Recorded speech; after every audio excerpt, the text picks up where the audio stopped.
Discord. I will try to stream. Let me see on Facebook. Let me see if that works. Give me 1 second. Sometimes it doesn't work, but I will try. Give me 1 second. Live on Facebook.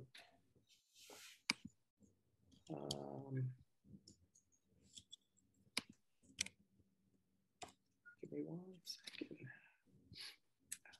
Okay. It's asking me for a code.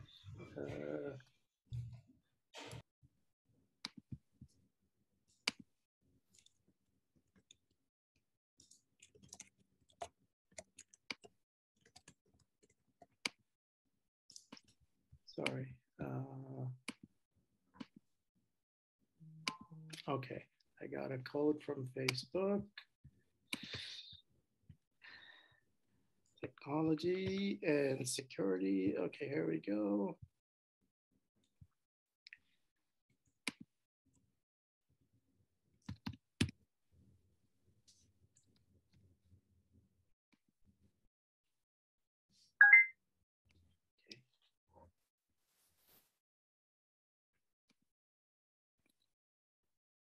All right, give me 1 second. I do wanna go to public, go live. All right, I think we're live. Okay, all right. So sorry about that little, I had to change my browser, so it made me log in again. So, hey, thanks everybody. A lot of wonderful, friendly faces here.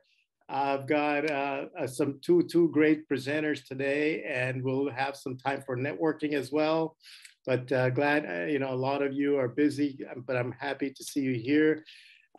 So I'm thrilled to have Riaz and Chanin present to us today. And Riaz and Chanin, so in case you don't know, we've been running meetups for about 11 years. And now, of course, we're doing it online. Jason is my co-host and helping me out. And he's a student of real estate, finance, and technology. So just a wonderful co-host. Jason, you want to say anything? Been going to this meetup for 3 years. Always some of the best learnings about real estate. So glad to be here. And thank you, Chanin and Riaz. Yeah, perfect. With that, we've heard great things about both of you. Of course, I know Chanin a little bit better, but Riaz is so impressed with what you've been able to achieve. So we'd love to just have you share a little bit about Riaz Capital, a little bit about yourself, how you got into business. And I think you have a short presentation. This is super informal, but we do want the people in the Bay Area and our members everywhere to know about what you're up to. So please, the stage is all yours. Then now I need your help. Yeah, go ahead. Oh, here it is. Cool.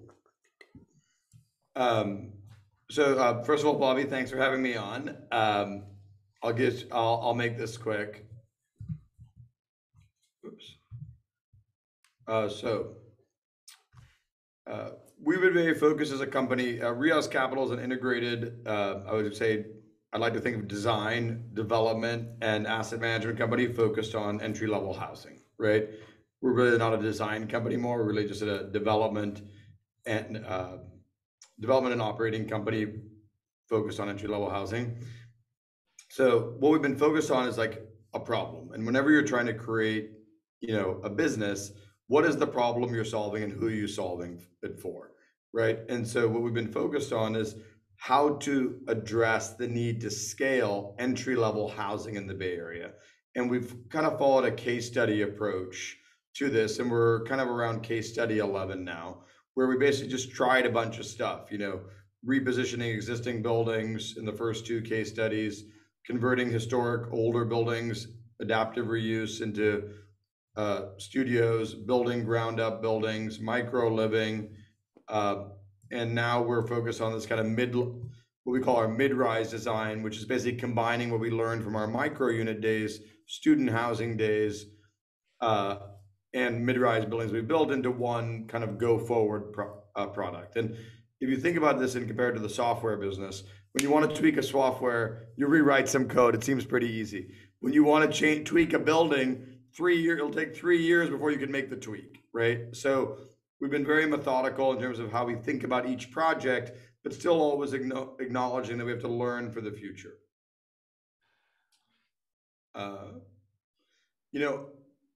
We are what's called a kind of naturally occurring affordable or affordable by design platform. So we're not playing in the subsidized affordable place.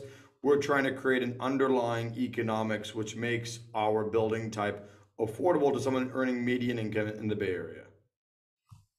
We fundamentally have come to basically 4 deployment or development strategies: building ground up buildings, building kind of micro size new buildings, repositioning historic buildings, and we've renovated thousands of units. Our investment thesis has 5 core principles. Number 1, to be cyclically resistant. Number 2, be very focused on the resident experience, to be efficient at what we do, stable cash flow, and to create a positive impact for this world. You're going back to the problem, right? And when you think about shouldn't this be easy? It's one of the core needs of life, food, water, shelter, right? Why is this so complicated? And it's because the People's Republic of California made it complicated, right? And there's not one thing that we're here to fix. We're here to fix 7 different issues. So, and it's kind of unpeeling the onion, which is why there's no panacea for this problem. You have to address each piece of it methodically. This is kind of how we think about the design of a building, which I won't go through in detail. This is kind of the vision of what some of our future projects will look like. So what is the actual unit? What are we saying you should live in, right? So you say the average person in America lives in about 400 square feet, right? And it's not that, right, 4-person home, 1,600 square feet. Is how do we get that down to an individual bucket size? So our core product is a studio. The demographics of the country have flip-flopped since 1955. Today, 80% of American households are just a single generation. So how do we create kind of people that otherwise would be living with roommates, something that's an appealing offering? We then have 2-bedroom units, 1-bedroom units, 2-bedroom units again, I guess.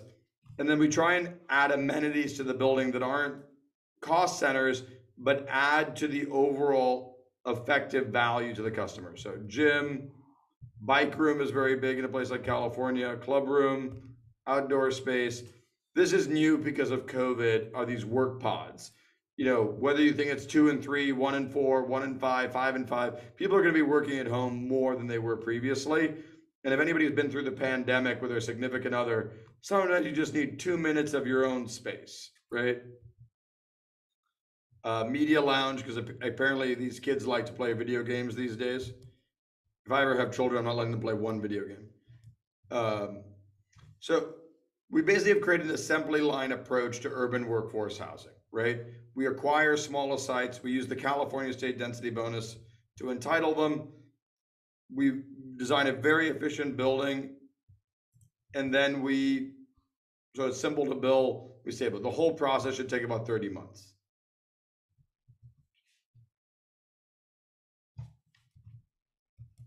I want to go down.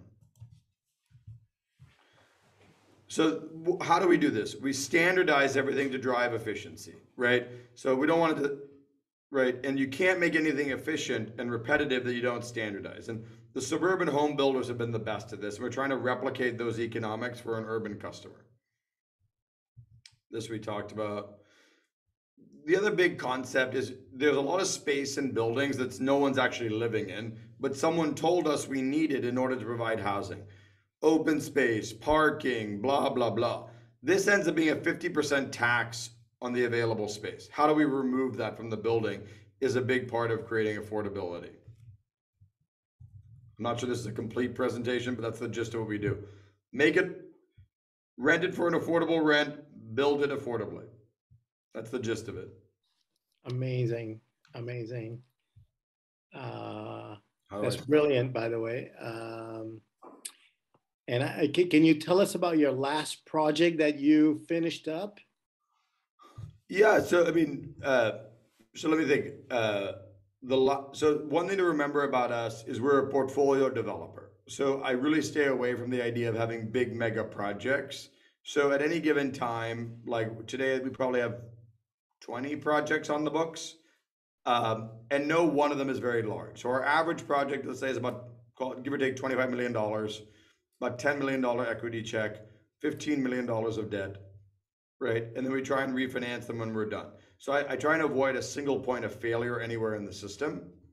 That said, the most recent, let's say, three that are coming, that are stabilizing. One is all in the same kind of micro living category. One is a project on the lake in Lake Merritt, beautiful project where we took an older building and converted it into 33 residences.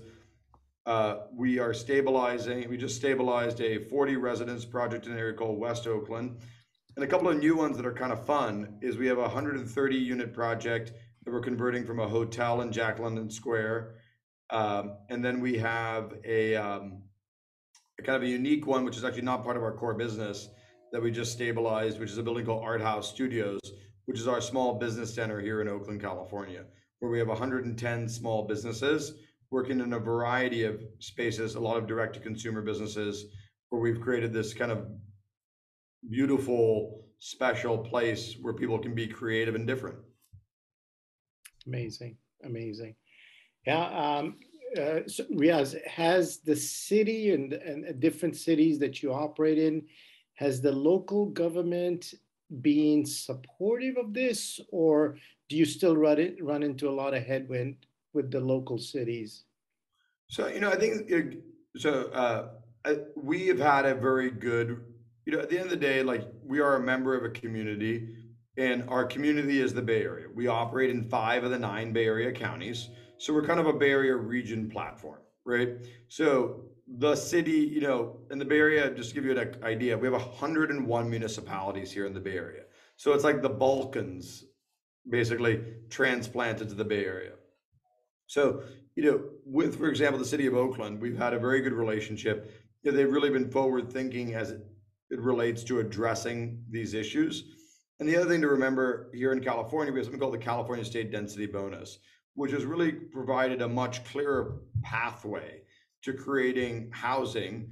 As long as you're creating some amount of affordable housing, it really is a clear timeline, they give you some flexibility, and they give you additional density, right? This is really a huge sea change over the last 2 years. But at the end of the day, we really want to be thought of as a positive member of our community. Excellent, excellent. And you're right. I mean, look, 400 square feet for a lot of people that are working full time or they're in the gig economy, that's 400 square feet is plenty for them to, come home and sleep and have their privacy. So I love this model. Riaz, you did something that's kind of counterintuitive, which is a lot of developers are catering to, hey, can I get, $1,200, $1,300 a square foot for my property, right? They want to develop the luxury homes everywhere, right? And they want to, they want to take an old home and build luxury out of that and try to get as much dollar per square foot for that property. But you went sort of the other direction, which is, hey, how many more units can I squeeze into the same space? Maybe much more efficient use of that, the area and the land. So, like, at what point did you decide to go in this direction? Was it because you experimented and the numbers just started working out? Like, how did you end up, specializing in this kind of space? Well, I'd like to say that I sat down and I studied all the data and was like, oh, this is just a huge unaddressed market. It's 1/3 of America and growing, and no one's thinking about them. But the reality is, everything in life kind of happens on the journey of life. So the reality is, I started my career as a luxury developer. We're doing super high-end homes and condos, super design oriented. And, you know, and I came from a social justice family. So I wanted to basically think about, right, but what's the opening, right? So the way that this segment was thought about, right, was Class C apartments. Some other branding genius came up with workforce housing. Some other, you know, really friendly person, affordable housing. Like, who the hell grew up wanting to live in workforce housing, right? So I wanted to, right? So I always wanted to create a positive experience, a more equitable experience, and to use my design skills in this area. And I saw the opening when I did a project just kind of opportunistically, and the first tenant was a guy doing a PhD at Stanford, and this was West Oakland. I'm like, this makes no sense. So I call this guy. I'm like, look, I'm not very smart, but the last time I checked, West Oakland's nowhere near Stanford. Why do you want to live here? And he's like, you're right. It's nowhere near Stanford, and quite frankly, it's not a great location, but it's the cheapest place that I can live and live with my wife without having to live with somebody else. And that was my aha moment, right? The idea that somebody wants to drive 60 miles a day on the 880, which if anybody's driven on the 880 in the middle of rush hour is the definition of hell, right? In order to live in 225 square feet, either, you know, this is clearly an opportunity. And I then studied every tenant that moved into the building. I was like, oh my God, these are my peers from a decade ago that just don't have any place to live because this is the beginning of their careers. And how can I do something for them, right? And the second thing is, you know, I always wanted to be a developer, right? And the problem with development is a boom bust business. And how do I create something that's cyclically resistant where, you know, things change? You know, you had a dot-com bust, you have a financial crisis. I don't know if you heard about this thing called COVID, but you don't plan for these things. They just happen, right? And so I wanted to be able to do something for the entry-level segment. I wanted to do something that created a positive experience. And I also didn't want to spend half my life being broke, right? Because that's not very much fun either, right? Because you only get one life to live. And this felt like this amazing opportunity to bring all three of those things together. I can leverage my design skills. I can serve somebody who's underserved. And I can probably build a platform for my team, which will be a scalable, sustainable thing that will exist beyond my lifetime, right? And so that was like, let's do it, right? And we went out and we did a variety of projects and we just tried stuff. We've now tried, you know, 10 projects since then. We've done 20 projects on the books. And the key to any innovative business is having continual learning as a key tenet of your business. And at this point, like, you know, we just built a great team, you know, whether it's on the development team, asset management team, capital markets team, investor relations, you know, I'm still a fan of Hillary Clinton's, but it takes a village, and it really takes a village to do anything and do it well and do it at scale. And I'm really proud of the village we brought together in the purpose of building, you know, entry-level housing that's cool. Yep, makes a lot of sense. And Riaz, you know, when you were sort of, you know, lately we've been hearing a lot about, and I saw one of your slides where you had similar properties. Are you using any modular construction to keep the costs down and maybe the speed at which you put up these properties? Have you incorporated modular construction or offsite and on-site construction into your projects? So that's a great question, Bobby. So, you know, this idea, you know, I think about what we do as Legos, right? And, you know, so we focus on for this initial phase of the design of the Lego, right? The idea that this factory somewhere will make all these Legos and they'll drop them on the site and you'll skin the building in 2 days and they'll all be done sounds great. Sign me up. And the problem is everyone I know who's done one is rather unlikely to do it again. Point number one. Point number two is, you know, what happens if the guy or the gal or the company or whatever you want to call it, you specify like Gerdon Modular. You specify their modules in your building, you design everything around it, and then Gerdon Modular went bankrupt. Katera went bankrupt. So, you know, that is, your project is bankrupt. You know, I was dealing with a buddy of mine, great guy. He's a banker, and the guy had ordered from a modular company, a module for his backyard. He gave them a deposit. Well, they have his deposit and he's never getting his module, right? And so what we've focused on is the standardization, componentization as the early part of the value creation process, such that if there's a company that really goes the distance, that we will easily be able to integrate the modular concept into what we do. But for the moment, we've thought about it as being too risky for the reward it's offering. Mm-hmm. Mm-hmm. Got it. Got it. Excellent. You know, I've been hogging up all the questions, so I'm going to open it up to the members to ask Riaz any questions, or Jason, any questions that they may have for Riaz.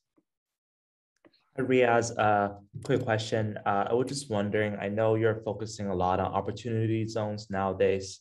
I'm wondering, is it because it's very easy to get entitlements going through the government process, or is it just a supply and demand of, you know, capital, like, or is that just a sweet spot for, you know, the workforce housing they're trying to build? Just trying to understand, you know, why that decision. Great question, Jason. So just first point of clarity, the word opportunity zone gets used in different contexts.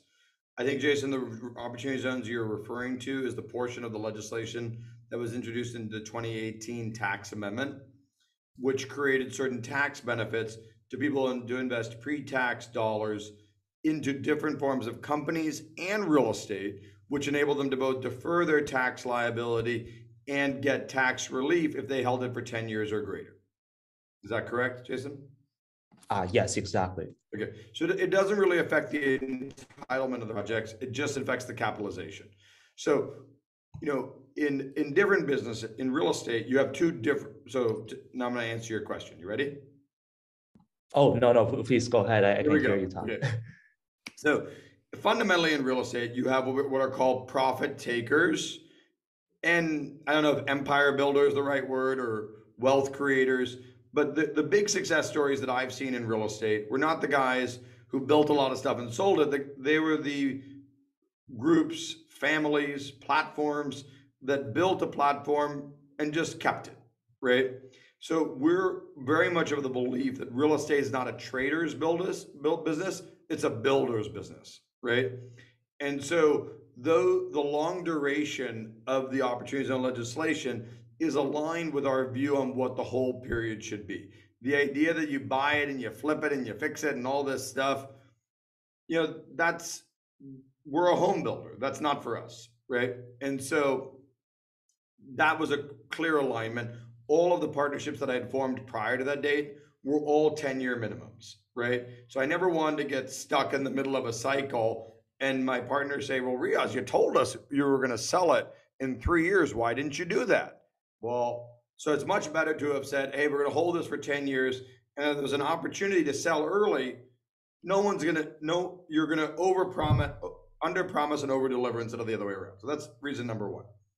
Reason number two is that, you know, the opportunity zone got a lot of heat because it got introduced into by our dear former president. But the reality behind this legislation is that it was really a great idea. It's not like the federal government is such a great allocator of resources in and of itself. I mean, I don't know if you've heard of this thing called Afghanistan. It wasn't exactly a success. I don't know if you've heard of this thing called Iraq. I mean, please someone tell me what we got for $5 trillion, right? You know, or QSBS, right? Qualified small business treatment. Like, you know, hey, it's not the carried interest that's the problem. It's the fact that a bunch of people don't pay tax at all because of QSB treatment. So, you know, we have an infrastructure shortage in our country. We need more housing. We need more transport infrastructure. And if we're going to deal with the problems around climate change, we need more energy infrastructure. And what the Opportunity Zone really did is it empowered the entrepreneur to go, and really doesn't really help in transit, let's be honest, right? To help on the housing and energy front, where it created an incentive for small scale development in these two categories, right? Number one. Number two is in the case of Oakland, right, if you think about like the planet, what do we need to be doing for our planet? Where you want all the housing to be built, right, are in these former brown zone areas, many of which were not Beverly Hills in their prior lives, right? But in order to have a lower carbon footprint per capita, urban sustainability is very critical. Having quality housing in urban areas is critical to that outcome. So if you think about like the mission of our company, we want to create equitable and affordable housing. We want to be sensitive to our planet and our community. The opportunity zone was a very natural transition. So, and to put it very simply, the neighborhoods that we are operating in today are the same neighborhoods we've been operating in since the 1990s, right? So I didn't change anything about my business. It was just like, okay, I build housing in these areas. And now the government says that all my partners and clients get tax-free treatment if they do it. Sounds good to me, right? You know, I think the opportunity zone platforms you want to be a little bit wary of are opportunity zone platforms that fundamentally reinvented themselves to take advantage of the legislation. And that wasn't the case for us. Excellent. Thank you, Riaz. By the way, I agree with you 100% on everything you said. I'm a firm believer in, proper high density housing near the job centers, reduce, the travel time and commute time. And so good. Bruce has a question. Bruce, go ahead and unmute yourself. Hi there. First of all, I know you're involved with the Oakland Promise in Oakland, so I really respect that you're involved in that. So thanks.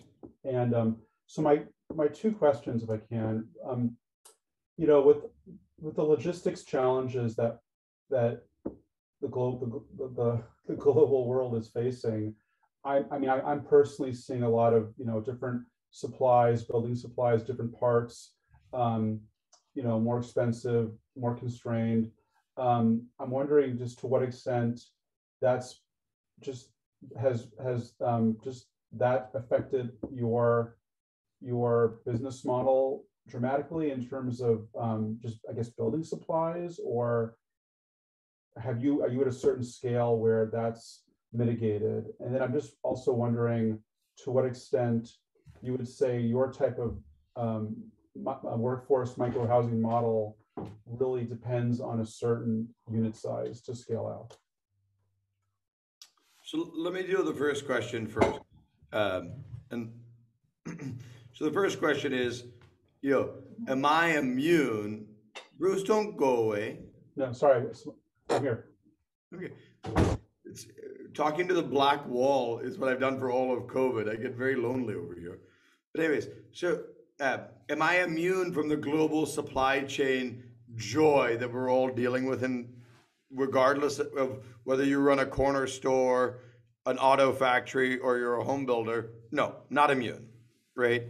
I think what has really helped us relative to the industry as a whole. So if you say that over the last 18 months, as of I don't remember the exact data point, but it's give or take over an 18-month period, material costs are up 23.5% nationally, and labor is up about 4.5%, right?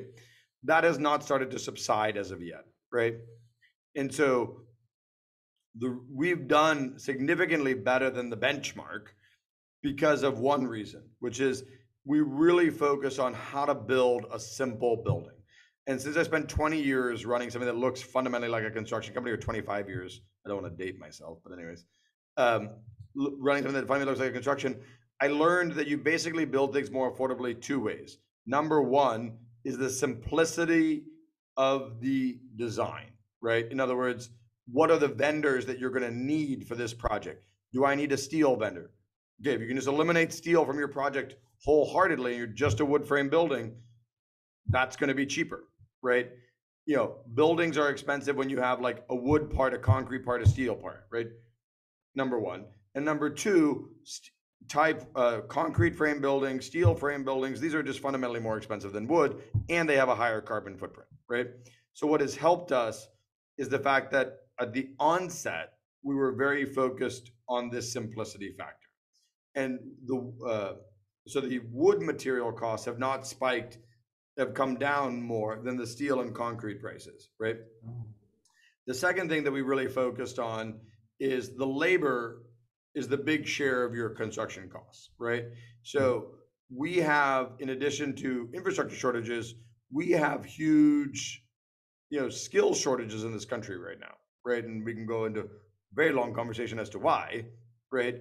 But it's a reality, right? So keeping the complex trades minimized on your project, the better off you are.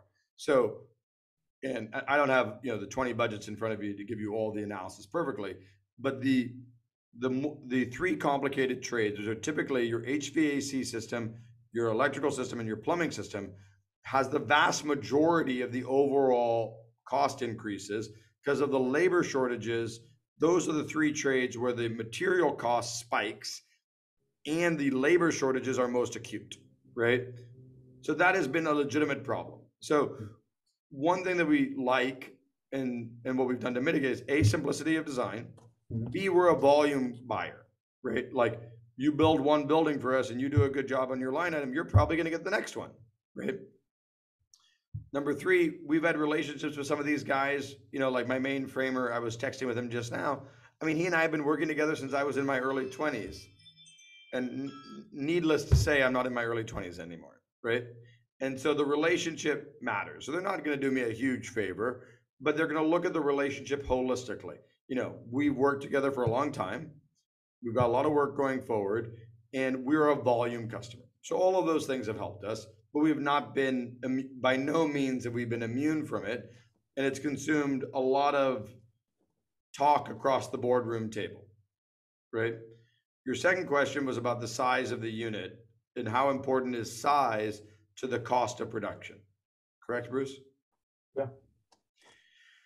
So there are four fundamental things driving our ability to bring the cost down, right? So, our normal, whether it's 600K a unit is kind of the Bay Area average, and we're kind of hovering in that 250 to low 300s range, depending on the building. But our average is, let's call it 250K per residence, right? So one of the biggest cost drivers in a project is parking, right? So limiting the parking ratio, providing on-ground parking, not building a house for the car is a big cost savings, number one. Number two is the amenity package that you load onto the building and trying to get as close to a 1-to-1 build to rent ratio, your efficiency ratio is number two.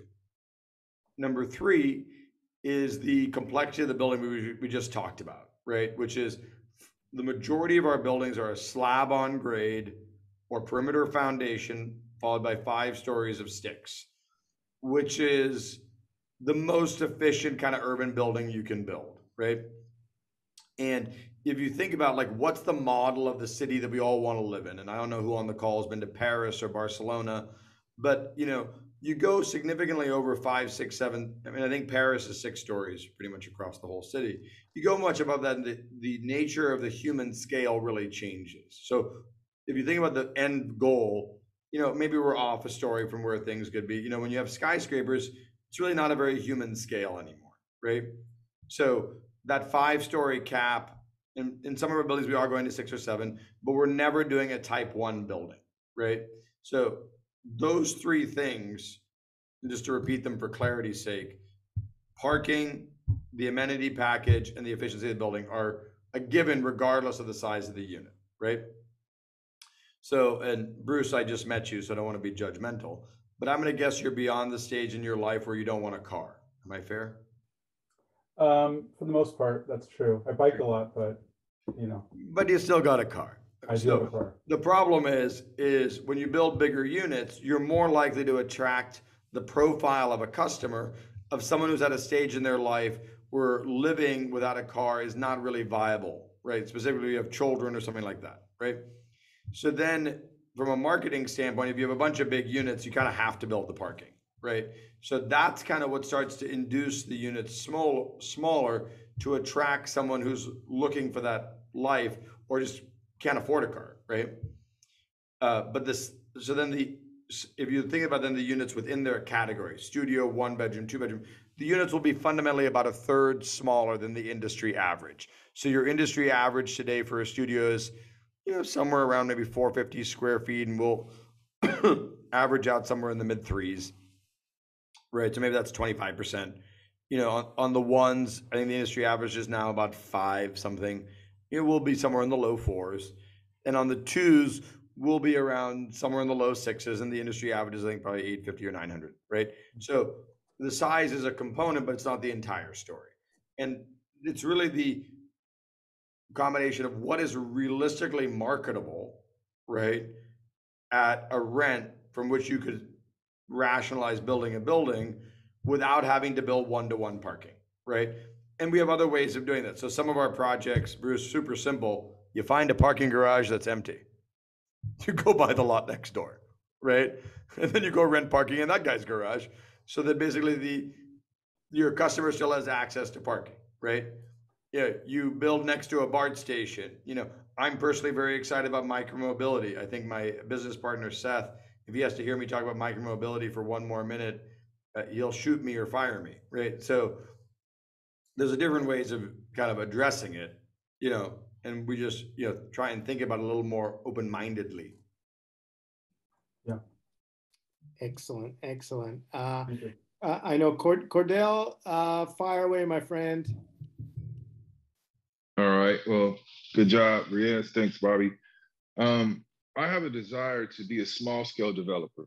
And I know that in California, I live in East Bay, there's SB 9 and SB 10 that takes away basically the zoning laws where you can do a duplex or a fourplex, or even up to a 10 unit actually for SB 10. I have 3 contacts or architects out of Oakland, good relationships with them. So my question is, me as a potential future developer, I already know it's about partnerships. I know the architect is probably the main partner besides the GC.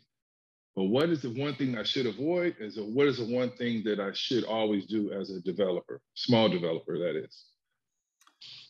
So I think the first thing you should do is blame the People's Republic of California for making doing anything at a micro scale difficult, while saying that they're trying to encourage people to do things at a micro scale. And after you're done with that rant, let's go to number 2. Now, look, if I were to give somebody advice on what to do, is SB 9 is quite limited in it's an exciting piece of legislation. And I wrote an article on this, and if you, which is on my website if you would like to read it, which is SB 9, in my view, is the legislation which is about the politics of housing, not about how to create more housing, and really won't create very much housing when all is said and done, for a variety of reasons, which I cover in the article. The 2 pieces of legislation which I think are very important in terms of the growth of housing in California, we have a great gratitude to Scott Wiener and Nancy Skinner at the state level, is the ADU legislation, which is excellent, and the California State Density Bonus. So my advice for small scale developers, right, is to focus, Cordell, potentially more on the ADU legislation would be my advice, right? And to look for sites where you can optimize the number of ADUs that you can add to a building within your budget, right? And adding ADUs within the envelope of the building is geometrically easier than adding them outside of the envelope of the building. So the idea like, oh, I'm just going to build a little building back here, it's not necessarily that much simpler than building a big building back there, right? So, in building my own business, I really, you really want to, crawl, walk, run, right? So you just don't, my biggest piece of advice is don't get ahead of your skis, right?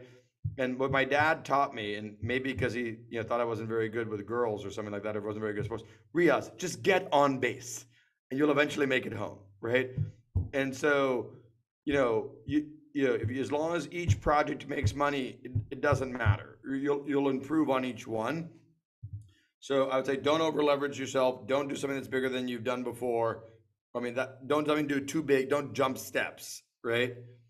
And don't, and just try and hit base hits, right? And then it all kind of adds up and moves in the right direction, right?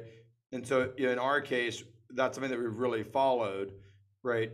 Not having any project that could bring down the mothership, not doing projects that are too big, not over leveraging things. So don't over leverage yourself. And if I were you, I'd go find a building with lots of garage space and convert it into a bunch of units. And that's a manageable thing. And the risk isn't that bad because when you bought that building, you only paid for the units you had upstairs, right? So you got volume, which was, you didn't pay for, right? You know, when I was advising people on the high-end residential side of the world, for which I did for almost 10 years, I said to people, look, you buy the location you want because you can't move the building, and it's much easier to renovate within the volume than it is to create new volume for both legal reasons and construction reasons, right? So, you know, I would follow all those same principles again. Excellent advice. Excellent advice. Cordell, I hope that was helpful. All right. At least Yes, it mine was. is helpful. Thank you. Yes, thank you. I wasn't so great in school either. Not totally true. Question from Evgeny. Evgeny wants to know if your business model is what happens after. I think you answered it. You basically hold it for X number of years, and then do you sell the property or do you refinance? Like, what's your exit strategy after? Like you said, you're not a trader. You like to hold on to these properties, but what's your exit strategy for you and your investors? Yeah. So one thing you have to decide in life is, do you there's the amount of money you make in life, and there's the amount of money you get to keep. In other words, what does the government get to take, right? So our normal business model, and I don't know who asked this question, but is, buy something, create value. And you have to do something to create value. Build a building, add square footage, like I'm recommending to Cordell. Add units, renovate units, deal with the structural defects, and then redo the financing, right? And so, to do a cash out refi. And big picture, Bobby, I want a client to give us, an amount of capital that's appropriate for them. Let's just call it $1 million. And after 3 years, I want to give them back half their money and produce a double-digit cash flow on the remaining capital account, right? And then maybe we sell it 7 years later, maybe we just keep it for the cash flow. Because what happens in real estate is the longer you keep it, your operating costs, your operating margin just grows, yep. Right? And your basis gets depreciated. Yep. So at the end of it, everyone gets very surprised when you sell something. It's like, oh God, what happened here? It's like, well, you depreciate your basis to zero. You took out all the money, and now you got to pay back Uncle Sam, right? What's different in the opportunity zone legislation is we're fundamentally doing something quite similar. What we're very focused on is what is your tax adjusted equity multiple. So we're not trying to pump money back to the investor because you can't eat IRR. What we're trying to do is roll over that capital in a way such that the overall multiple is better, because at the end of the day, you get to take all the benefits of depreciation and you never have to pay recapture tax at the end. So we've modified it a little bit for the opportunity zone legislation, but broadly speaking, it's the same idea. Excellent, excellent. All right, we got time for maybe one more question if somebody wants to ask, but I do want to bring in Chanin, and I think Riaz, you'd probably want to hear what Chanin has to present. She's got some amazing. It's an amazing startup for rent deposits. You might want to hear what she has. So, with that, Roger, last question, Roger. Okay. Just curious to know, what the renter profile is. I know there's so much inventory that's come online in the last few years, inevitably bigger units. So you're probably not competing with that.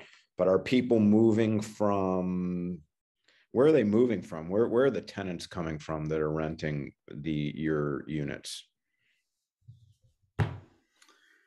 Yeah, so our average customer is 32 years old, right? Which is surprising, right? Our average customer pre-pandemic was 28. And so the average credit score is about 700. And there's very little relocation in the market right now. So it's really relocation within um, the Bay Area.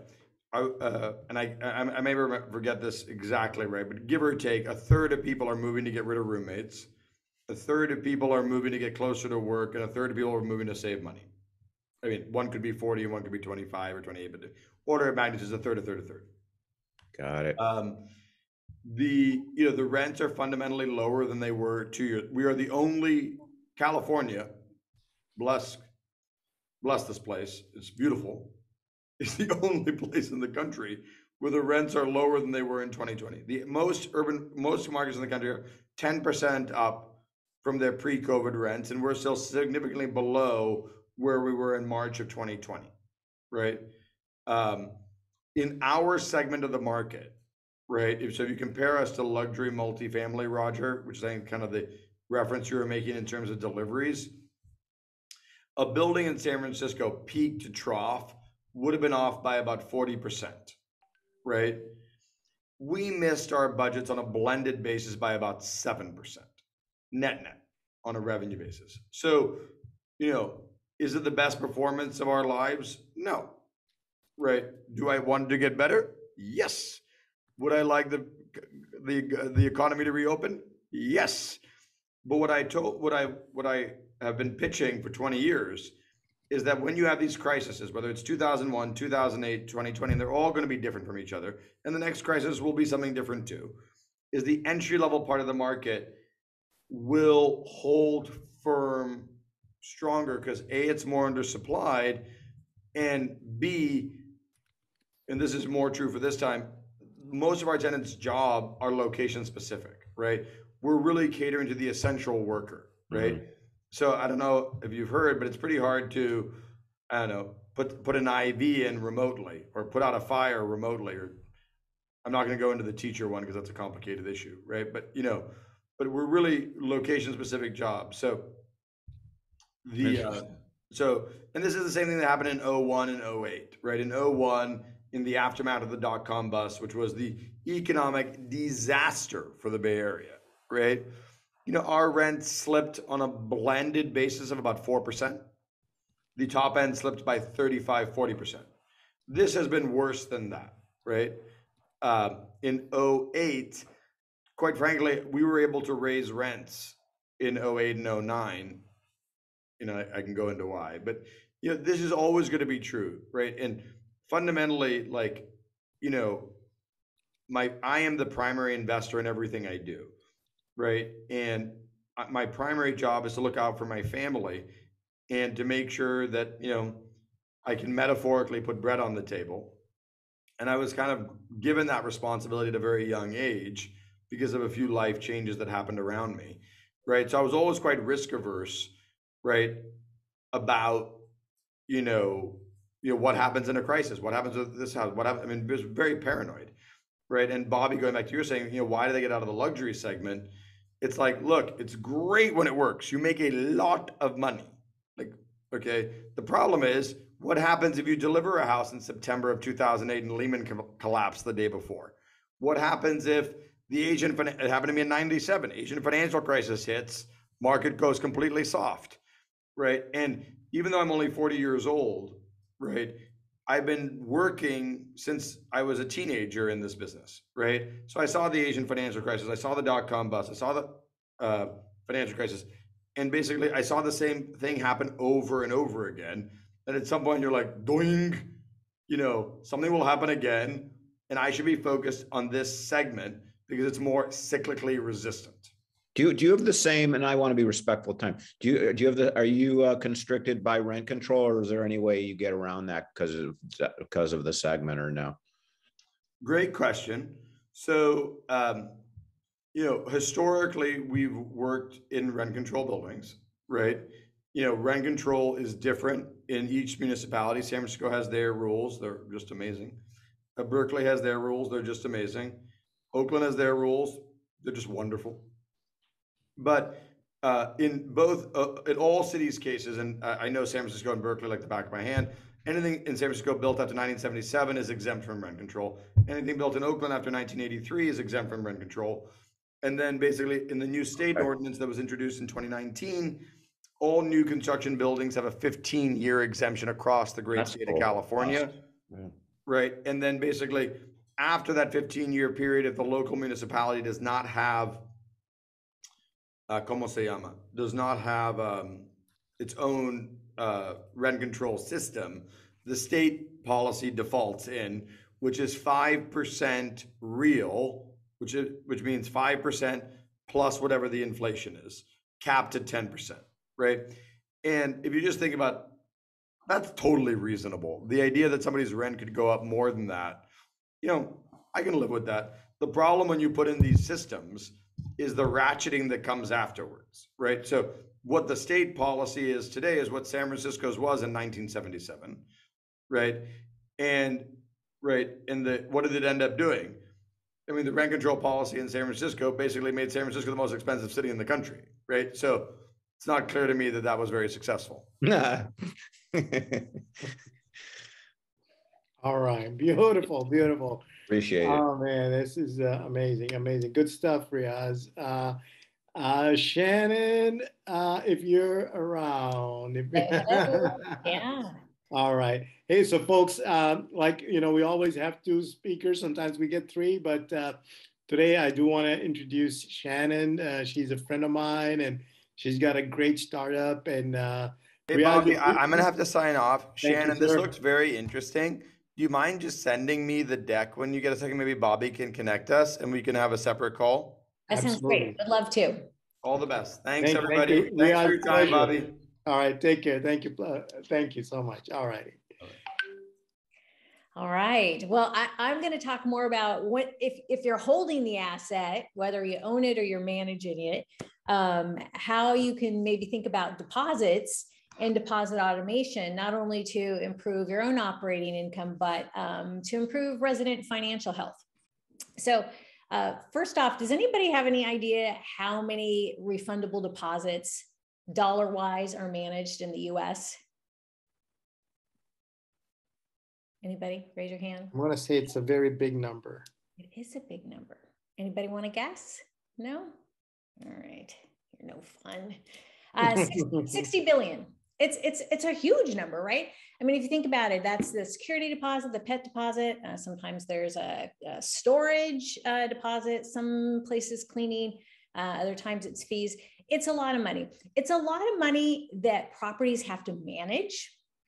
And it's a lot of money that's locked up from the renter for multiple years at a time. And the reason why this is important is because it's kind of silly. It's kind of an outdated thing, right? There's many more cost-effective ways of managing this and protecting your asset as a owner, while also not necessarily adding any extra expense to your renter and providing them with a better service in the process.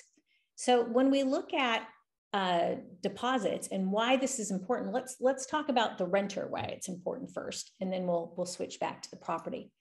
Renter emergency funds, like a lot of renters don't have any. Only 37%, and this is of the US, not just California, have about $300 in emergency savings. Like 2/3 of the US is living paycheck to paycheck, right? So it's not a lot of money. And if you have a car breakdown, a medical expense, pet, what have you, it can really throw you for a loop. So what does the average renter do? They don't have a ton of good options. So we do a fair amount of research, quite a bit of surveys. We work with a lot of different properties, and credit card, putting that expense, that unexpected expense on your credit card, by and far is the #1 way people deal with unexpected expenses. We've got loans, we've got friends and family. So those are alternatives. And of course, you know, you hear about payday loans and that sort of thing that get a bad rap. The real kind of perspective on this is the average net worth of a renter is about $6,000. And that's an average, right? Because we know lots of renters are negative, and we know many of our renters living in, you know, luxury apartments and so forth are there purely of choice and very much enjoying a lifestyle and you know, at the high end of that. So people, you know, that deposit represents a lot of that person's individual worth. And the reason why this is a problem for properties is because it ties to resident stability. You want your residents to pay rent on time, right? That is the economic engine for that property. So we just in this last year, our survey data showed us that 25% of renters paid rent at least late once. This particular survey, I think, was taken with about 10,000 renters, just to kind of give you perspective. And it was a little different than we thought. We thought COVID would be much higher correlated to why people paid rent, but that wasn't the case. Unexpected expense and costs exceeding income. We all know rents have gone up considerably. We've had to raise rents to cover some of our expenses. So, you know, it's a challenge for folks. But it's also a challenge for properties. We're dealing with old property management systems, processes, our own hiring and staffing issues, and just even managing refundable deposits takes a lot of time. You've got to take the money in, you've got to manage the process, get it to the bank, answer all the questions. It happens to be the #1 source of negative reviews. Residents, by and large, don't like the deposit process. They think it's unfair. Not sure if they should trust their landlords. And it's a compliance risk. There are a number of rules associated, especially in California, for managing that deposit. And if you miss one of those points, you can be fined 3x the deposit for every instance. So if you have a Google Smart tenant and they realize that you didn't accrue interest properly, you didn't pay, get the refund back on time, maybe you didn't follow the proper itemization, that could be 3 instances right there, times that by the deposit, and it's eaten up your operating profit for the year. So it can be expensive. But it's still a really good way to protect your asset, right? That money is there to cover and incent the right behavior. We do talk to some properties that are like, too much compliance, too much regulatory red tape. We're just going to do away with them. We see this in Portland, that also is a very tricky jurisdiction for managing deposits. And they end up basically going in, doing a mid-year inspection and invoicing or charging the renter for any damages. Now, as you can imagine, the renters don't particularly like this. You could say it's a source of contention and certainly a decision weighing into renewals, and the properties don't either. So properties being able to outsource their deposit and remove that compliance risks made a lot of sense for them. So this is kind of the before process that many properties are going through today. They're taking the deposits. Maybe you're dealing with money orders still. We see a lot of properties doing that. Perhaps you're taking checks. Maybe you're trying to do things electronically, but you don't have the payment infrastructure and it's expensive. You have to have banking holding accounts that are separate. Some of the jurisdictions and the rent boards require that you accrue interest and that you pay it out at certain points. Calculating those refunds, not making mistakes in the process, especially when your property management team is turning over every year, et cetera. I'm not going to read the whole list to you. There's a lot that goes on that is difficult. So much like you might outsource payroll, why not outsource your deposits? Companies are now allowing this. And the benefits are your staff saves time. They're not having to deal with the transactions of money and the questions and so forth. Minimizing expense, preventing those mistakes. You're making sure that you're compliant within each of your jurisdictions. The service to the renters are also better. There are very few financial transactions anymore, especially in California, where you as a consumer do not have transparency to the money or the transaction, right? Especially the new generation of renters coming in and millennials, like they just don't get it. Why can't they see where their money is? How do they not know what interest they get? Why does it take so long to get the deposit back? And maybe, in fact, a number say they don't ever get damage deduction explanations. It's just, it's a strange kind of process today, given the technology we have. So when you automate your deposit outsourcing, not only are you saving that money, but you're elevating that resident experience and kind of bringing it into a modern day transaction. Also earning yourself a better reputation, right? Because bringing that transparency and that amenity oftentimes correlates with being a more trustworthy trustworthy property owner or manager. So this is, with our company, how it works. Renters, when they move in, it's automatically part of the property management system, the integration. They can pay their deposit. They have multiple different ways to do it. ACH is free, credit card. Some landlords like to offer payment plans. Some jurisdictions, it's required where you have to let renters pay it over multiple payments or a 3-month period. You can have tenants split with roommates or their leaseholders, if it makes sense, accommodates guarantors, all these different things that have come into the market, right? The great thing about it is during that lease, they're able to tap into a percentage of their deposit. So this is where you're freeing up some of those funds to smooth over cash flow bumps for renters that save them from paying kind of a roller coaster of late fees later. It allows them to auto repay themselves. So it's really just kind of like a little mini credit line, if you will, for the renters, a secondary emergency savings fund they can tap into. But again, it always has them pay themselves back over 90 days, so they can never get too far out. Lots of renting money guidance and discounts. And then lastly, the refund process is automated. So when your property enters in any damages, that information is itemized, receipts presented, everything compliant with the jurisdictional codes. And then the renter gets their refund back within 3 days. So it's super fast and much more like the experience renters are expecting, and nearly touchless for the property. So again, saving that time, ensuring that compliance, just probably like you may outsource your payroll today. Just kind of a quick summary of the pieces I just said. In that middle part, that financial health is really important. Also, when renters pay it back to themselves, they're building their credit, right? So as a property owner, landlord, you're really supporting them in multiple ways.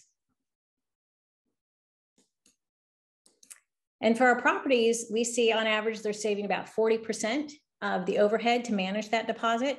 It depends a little bit if they're using a property manager already or managing the asset themselves. Fewer disputes because residents have the transparency. They're less likely to doubt. They see the damages. They're also getting helpful tips and reminders ahead of move out to turn in your keys so you don't get a deduction for that, right?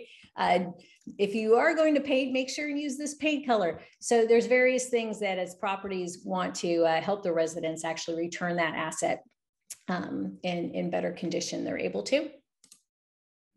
Which leads to less unit damage, right? If you have less unit damage, it's quicker to return that asset to rent roll. So that's a win-win for everyone.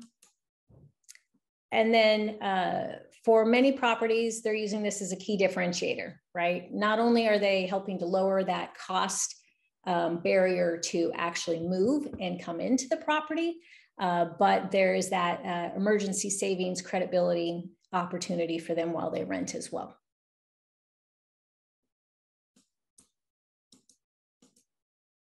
And California, as I mentioned, it can be a particularly tricky state to manage deposits. It gets even trickier by jurisdiction. Holding requirements, refunds have to be back in 21 days or at least marked at the 21st. Damages have to be itemized. This one I think is really hard for people to be compliant. Anything over $125 of damages require expenses or receipts. And then some of the jurisdictions require interest accrual. This is often difficult for properties to manage correctly and pay out as well. So a system like this does it all for you. And what renters tell us, why this is important, you might find this interesting. 69% say that the deposit refund process is not well explained. Now, we don't actually think this is quite true because we know a lot of these owners.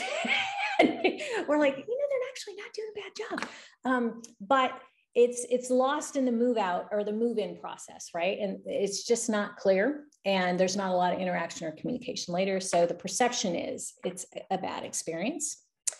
40% of renters challenge the refund. This takes a lot of time for the property. Why did you charge for this? That doesn't seem right. Just the back and forth, calling the property management team, asking those questions.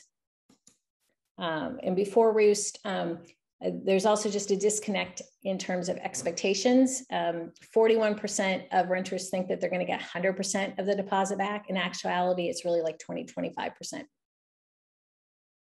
So it's just that difference of expectation.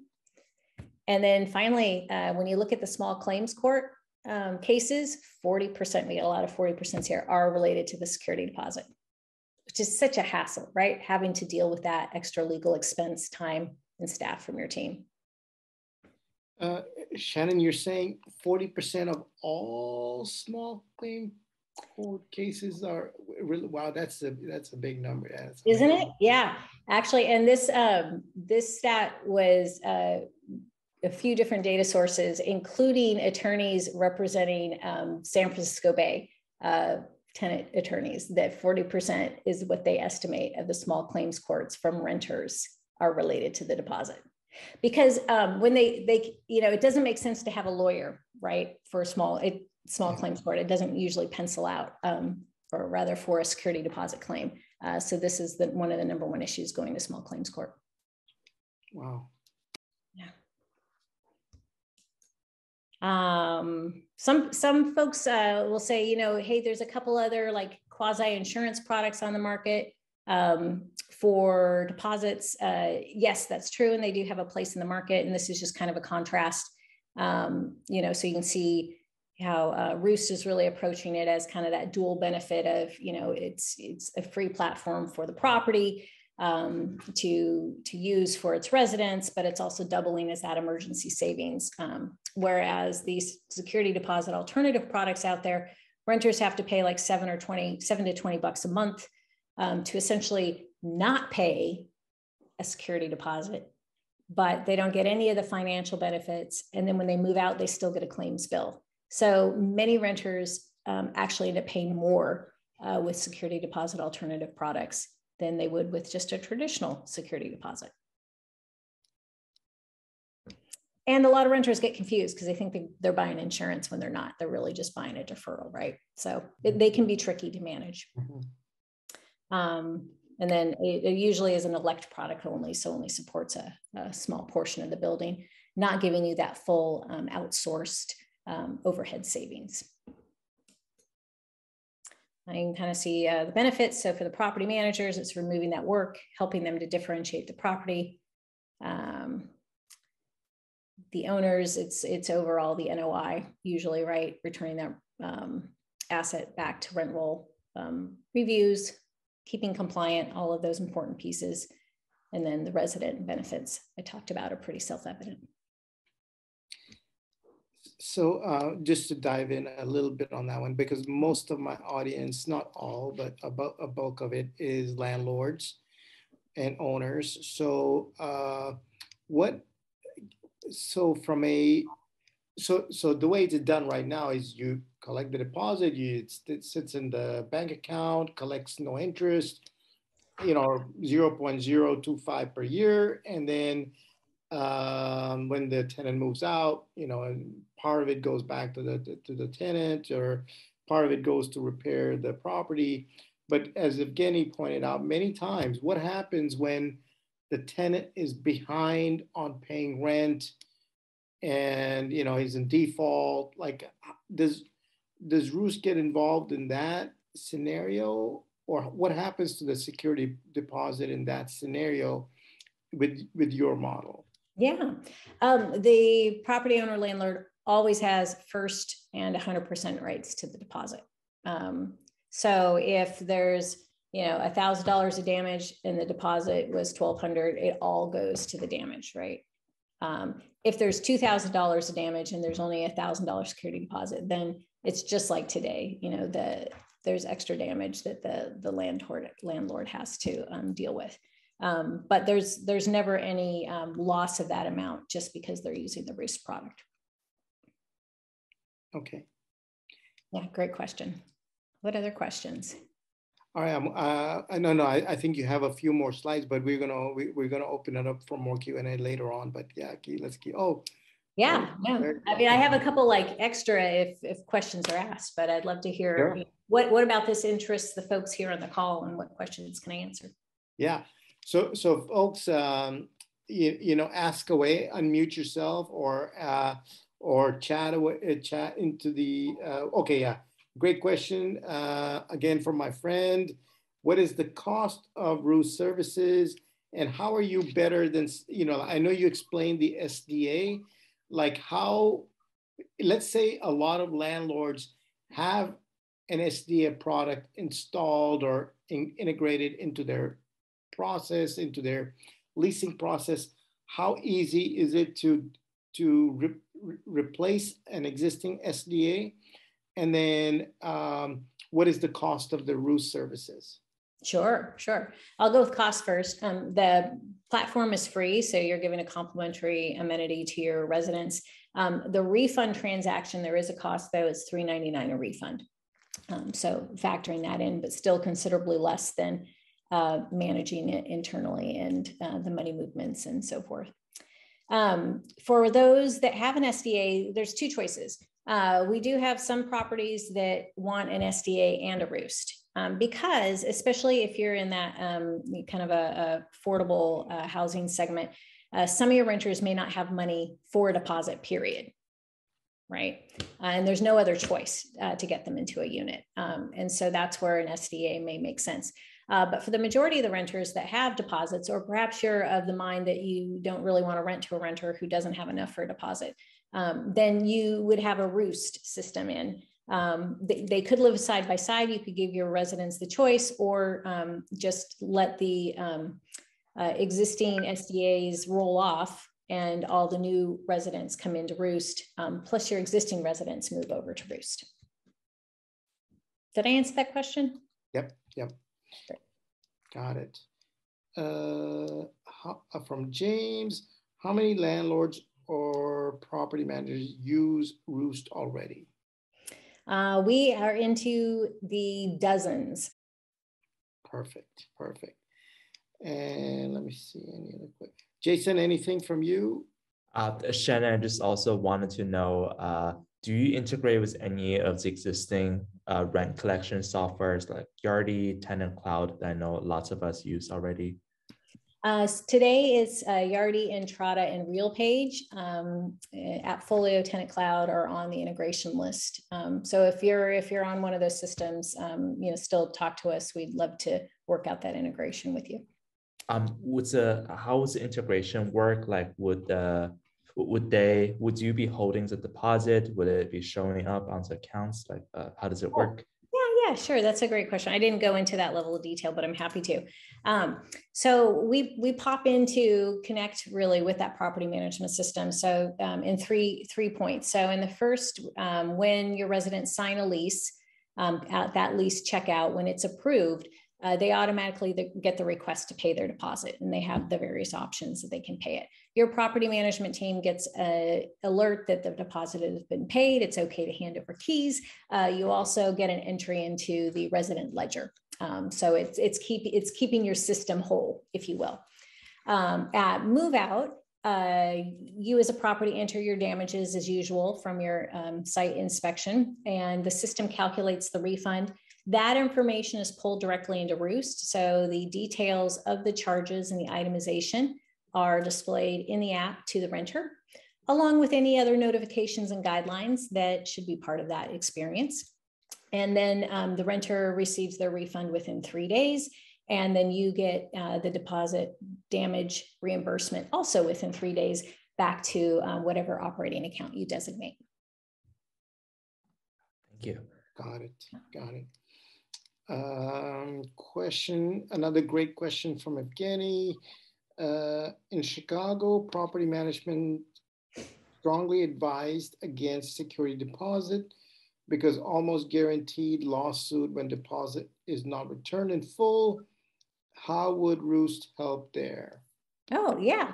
Well, first of all, Roost, when Roost implements, it does an 8-point compliance inspection. What we found is actually a lot of properties are non-compliant in like 1 or 2 areas consistently. And so because in the implementation, the configuration for your property not only aligns to your workflow, but also the deposit regulation, you're assured that is going to go out on time. And we're able to process that refund within 3 days. So what you're saving time on is usually the property manager communicating with the accounting team, hoping the accountant is actually in, gets that check mailed on time, and then hoping that the resident actually gets that check. Oftentimes they don't get it because they forgot to put in a forwarding address, and then they think they didn't get it, and then they dispute that they didn't get it. You have to issue a stop payment on a check, reissue a new check, and then still, if it's not cashed, you have to turn it over to the state as unclaimed property. So that's what goes on today.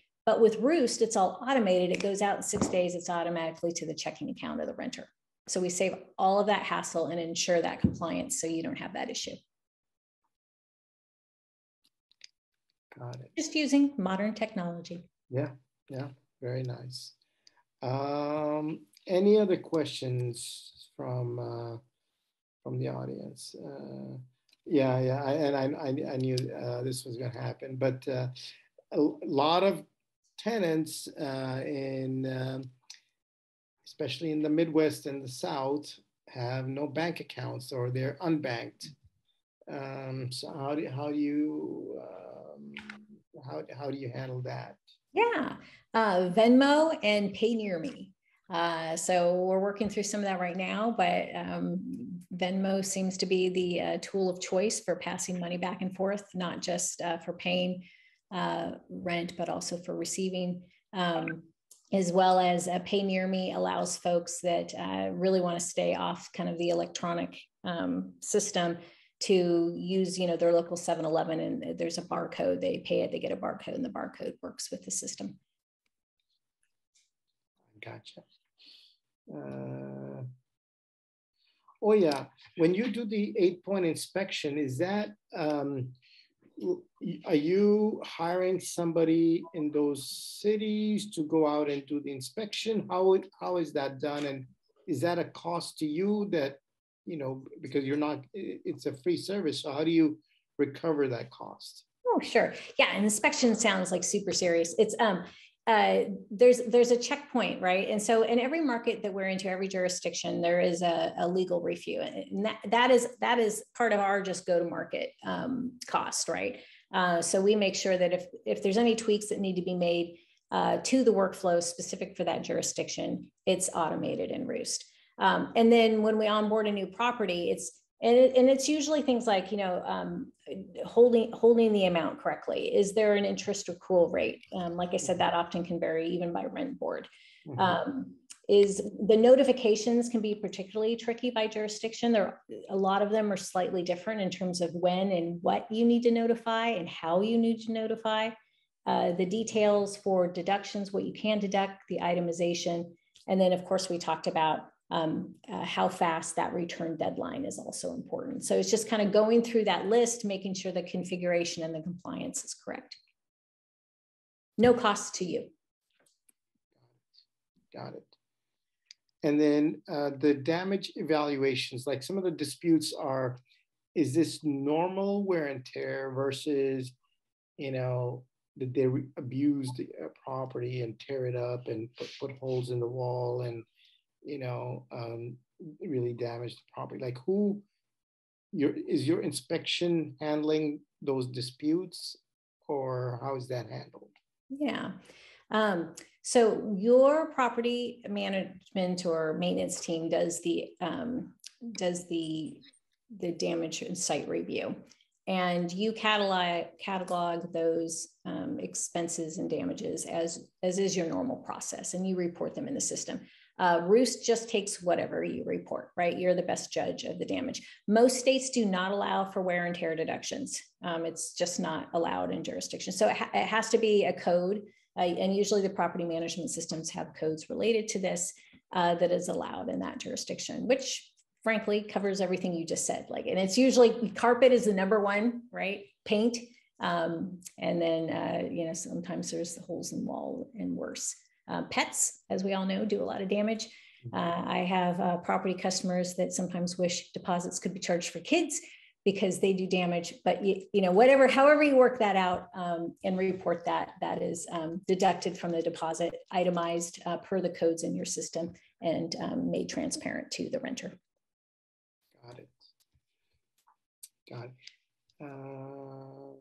Any other questions? That's very enlightening.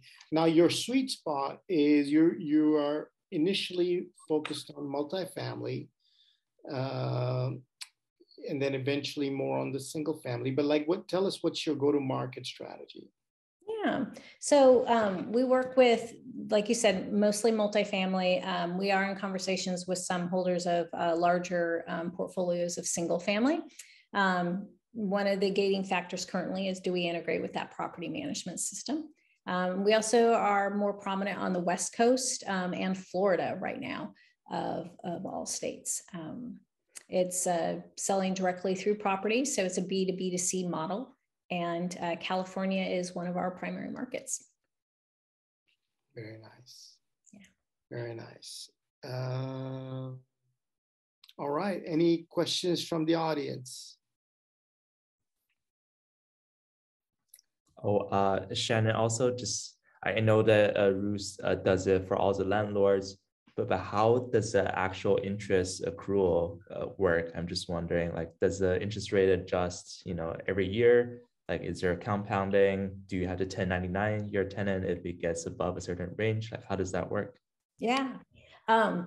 So our ledger system is proprietary software, does allow for different interest rates. Even if you don't pay interest, Roost automatically pays a quarter point of interest. We're able to do that, and that's part of the amenity package for all your residents.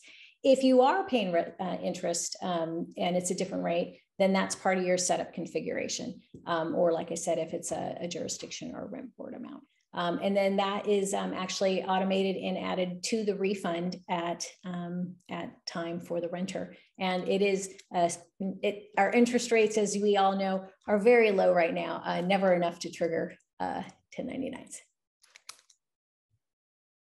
Got it. Good questions. Very nice. Very nice. Good job, Chanin. This is very enlightening.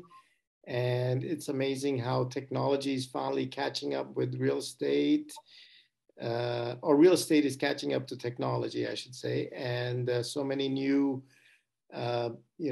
benefits to landlords and tenants and real estate in general. So thank you for sharing. Yeah, you bet. If we can create products that are great for properties and save them money and help renters at the same time, that's what we're here to do. So thanks for the opportunity to talk. And I look forward to getting to know more of you. Yeah. Part of the meetup too. Yeah, guys, reach out to Chanin if you're in a situation where, you could use her platform, and just you got her email right there, and reach out to her. But otherwise, we'll see you at our next meetup, hopefully in about 3 or 4 weeks. So I've got two amazing speakers that I'm working on. So we'll see you in about 2 weeks. Thank you, Julian. Thank you, Chanin. Thanks, Jason. Thanks, Eric, Svetlana, and everybody. We'll see you later. Take care. Have a great week. All righty. Okay. Bye-bye.